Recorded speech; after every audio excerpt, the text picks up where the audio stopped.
Everyone!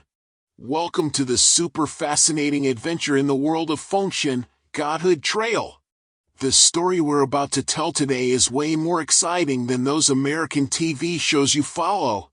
Just imagine, this is an epic drama that took place over 3,000 years ago, filled with gods, monsters, and all sorts of power struggles, like a thrilling blend of fantasy, suspense, and office politics. Guys, here's a juicy piece of gossip. You know what? The once glorious Shang Empire, which had been around for 600 years like a long-established and powerful corporation, suddenly collapsed in an instant. What earth-shattering secrets lie behind this? Today, we're going to talk about the most dramatic workplace drama in history, Fengshen Demon Interns. The overbearing CEO King Zhou got a devastating blow for disrespecting a deity. Now, how did three female interns, a 1,000-year-old fox spirit, a 9-headed pheasant spirit, and a jade stone Pipa spirit use beauty filters to bring down this listed company? Pay close attention. Every detail from now on could be crucial, just like evidence in a courtroom. And the story begins with King Zhou, a monarch of the Shang Empire. Back then, the Shang Empire had been ruling China for over 600 years. The boss at that time was Emperor Yi. He was extremely capable and managed the company, the empire, in perfect order. Emperor Yi had 3 sons, and among them, Prince Zhou was particularly outstanding. One day, the whole Imperial family went to the Cloud Pavilion in the Imperial Garden to admire the peonies, just like you might go to a park on a weekend to enjoy the flowers. All of a sudden, a huge pillar in the Cloud Pavilion started to topple and was about to crush people. At this critical moment, Prince Zhou, like a real-life superhero, dashed forward and held up the pillar, saving everyone. After this incident, Prince Zhou became really famous. Everyone believed that he would surely lead the Shang Empire to an even more glorious future, just like those promising CEOs you have high hopes for. Later, when Emperor Yi passed away, Prince Zhou ascended the throne as a matter of course and became King Zhou. When King Zhou first came to power, the empire was developing quite well. The civil and military officials were all very competent, the royal court was harmonious, and the common people lived a stable life. However, King Zhou had a big flaw: he was extremely lustful. One year, on the 15th day of the 3rd lunar month, which was the birthday of goddess Nüwa, King Zhou led all the civil and military officials to offer incense at Nüwa's temple. Offering incense at the temple was like presenting a precious gift to a super powerful and important client. When they arrived, a gust of wind blew open the curtain, revealing the sacred statue of goddess Nüwa. King Zhou took one look and was completely stunned. Goddess Nüwa was so incredibly beautiful that she was like a radiant and viral Instagram post. King Zhou was immediately mesmerized. He thought to himself, although I have so many ladies in the royal court, compared to goddess Nüwa, they are simply not in the same league. So, King Zhou, acting like an impulsive fan, asked someone to bring pen and ink and wrote some really cringy pickup lines on the wall of Nüwa's temple. These lines were just like a super cheesy comment under goddess Nüwa's social media feed: "The Phoenix and Luan treasure tent is truly magnificent, all exquisitely painted in gold. The winding distant mountains are in vivid emerald, and the fluttering sleeves are like resplendent robes. The pear blossoms in the rain are in a beauty contest, and the peonies in the mist are charmingly adorned. If only I could have that enchanting one to serve me in the palace." This really scared the ministers. Prime Minister Shang Inc quickly tried to persuade King Zhou, goddess Nüwa is an ancient and revered deity. It's all thanks to her blessing that our Shang Empire has good weather for crops and the people live in peace. What you've done is like scribbling and causing a ruckus on the client's message board. Goddess Nüwa will definitely be furious. Then we'll all be in deep trouble, and the common people will also think you lack virtue. Please wipe off these words quickly.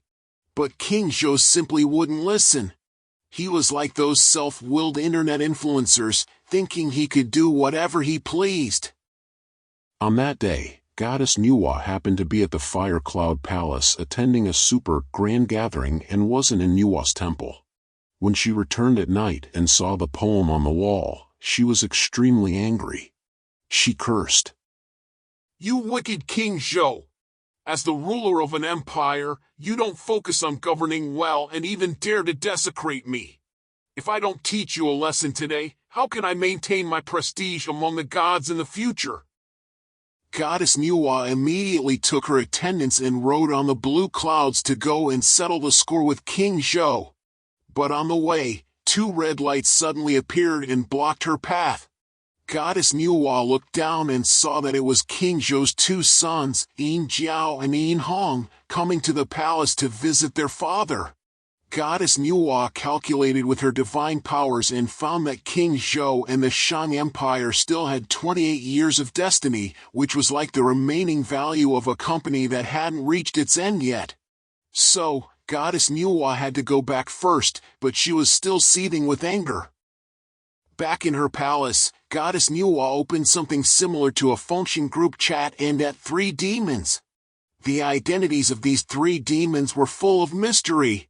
One was a 1,000-year-old fox spirit, one was a 9-headed pheasant spirit, and one was a jade stone Pipa spirit. Goddess Nüwa said to them, "Now the Shang Empire is on the verge of collapse. In the western Zhou, where the phoenix sings on Qishan Mountain, a new sage king has been born. This is the will of heaven. You 3, hide your demon forms and go to the royal court in Chaoge to bewitch King Zhou, but under no circumstances should you harm the common people. When King Wu launches an attack on King Zhou, you assist King Wu. Once it's all done, I'll give you promotions and rewards and help you achieve enlightenment." At this point, you must be really curious. Is the 1,000-year-old fox spirit a substitute for Suwu's daughter? What is the real task like KPI of the Jade Stone Pipa spirit? I'll keep you in suspense for now. After King Zhou returned from Nüwa's temple, he thought about Goddess Nüwa's beauty every single day. He looked at the ladies in his royal court and was completely dissatisfied, sighing all day long. At this time, there were 2 ministers beside him, Fengshen and Yuhan, who were really good at flattering, just like those people in a company who only know how to please the boss. They saw through King Zhou's thoughts. Fengshen said, "Your Majesty, the entire world belongs to you. If you want beautiful women, just ask the feudal lords to search for them. There are 4 great feudal lords in the world, and each great feudal lord manages 200 small feudal lords. With so many people, surely they can find a woman even more beautiful than Goddess Nüwa." King Zhou was overjoyed when he heard this and immediately ordered the feudal lords to select beautiful women. However, this matter was learned by Prime Minister Shang Inc. Shang Inc was an upright and senior minister. He severely criticized King Zhou, saying that this matter would waste people's labor and money and that King Zhou was neglecting his duties. Shang Inc was like an old and respected employee in the company. What he said carried a lot of weight. Although King Zhou was unhappy, he didn't dare to refute. So, the matter of selecting beautiful women was put on hold for the time being. After a while, the 4 great feudal lords came to Chaoge to pay their respects to King Zhou. These 4 great feudal lords were like the 4 regional managers of the company, the Empire. Among them, there was Su Hu, the Marquis of Jizhou. He had a very straightforward character and really looked down on villains like Fengshen and Yuhan. He didn't give them any gifts either. So, Fengshen and Yuhan held a grudge against him. Once, at a banquet, King Zhou thought of the matter of selecting beautiful women again. Fengshen took the opportunity to say, "Your Majesty, you listened to Shang Rong's advice before, and everyone praised you for being open-minded. If you mention selecting beautiful women again now, the common people may think you're not a man of your word. However, I heard that Su Hu, the Marquis of Jizhou, has a daughter named Su Daji. She is extremely beautiful, rarely seen in the world. If you select her to enter the palace and serve you, other beautiful women won't be able to compare.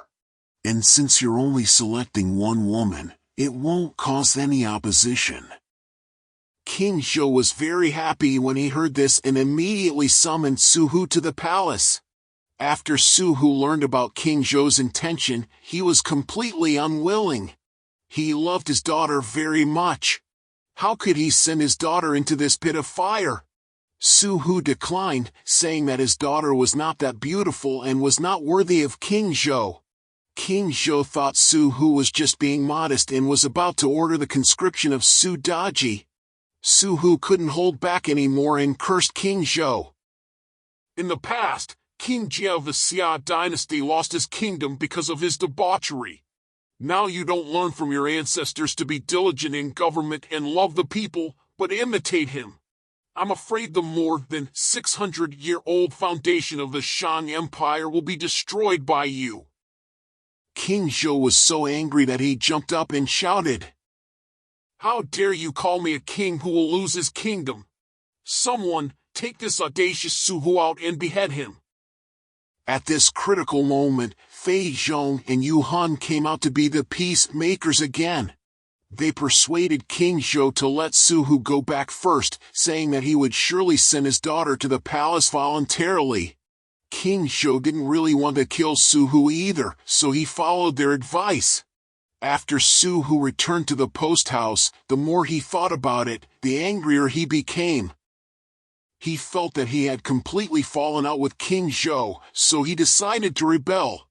He wrote a rebellious poem on the wall of the Meridian Gate. The king has violated the Confucian values that govern the relationship between the king and his subjects.